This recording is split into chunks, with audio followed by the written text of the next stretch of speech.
Thank you very much, and for having me there. I love the state of Wisconsin. Lived all over, and I live close to the St. Croix River. I'd rather listen to the water today than be here, but I'm here. So thank you. Where do I begin?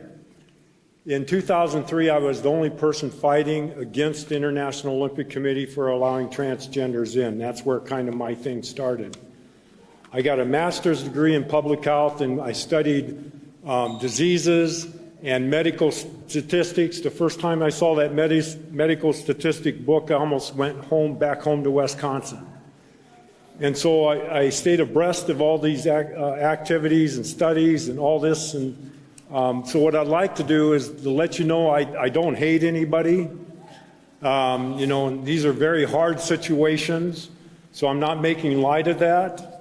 But at the same time, I got to speak the truth. And that truth sometimes is not always what we want to hear.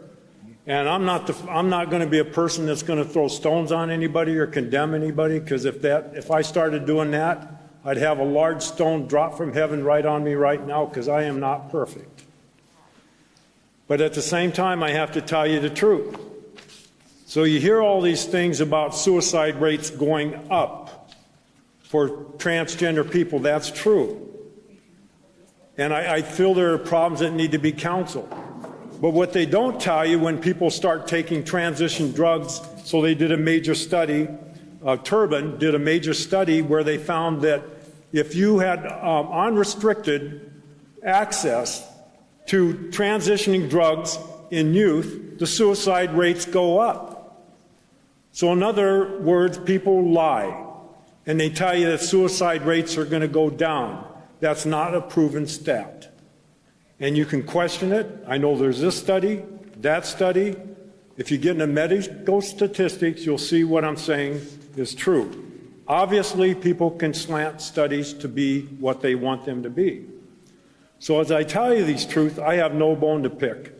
I sat with Bruce Jenner in 1976 when he set a record in Des Moines, Iowa.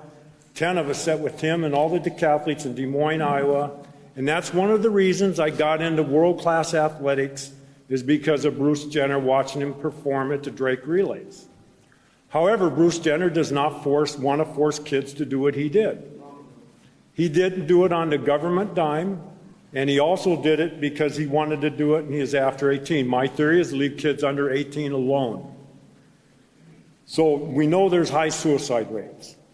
But what they won't tell you, too, that transitioning men and women have higher heart attacks risk, according to George Washington University. Take a hard look at this. It does something to the whenever you mess with the metabolism, you're going to mess with situations where it always has an effect. And you mess with metabolism, it's going to always be stroke rates or some sort of heart attack type things. And so what they found is in transgender women, if they were taking hormones, they find that they're 2 times more susceptible to blocked strokes, blockage of vessels, and et cetera. These are dangerous things, and you're putting this on kids under 18? I can't see it. And I think what they don't tell you, too, you get osteoporosis. And then they start cutting body parts off kids. And you say that's not true. It is true. Then people can't have children. You affect them for the rest of their life. So they did a study in Finland, and they found that 90% of kids, when they go through these, they're having problems. I'm not saying making light of it, mocking. As a matter of fact, I'd be the first person to defend any transition person that I ever saw get picked on. And I'm telling you the truth. I don't believe in picking on people, but I'm telling you the truth. At the same time, you've got to protect kids under 18. 90% of them decide not to be transgender if left alone. We're at the time limit, too. So yes, sir. That was a good spot to end. Do we have any other questions? Yes. Committee members? All right.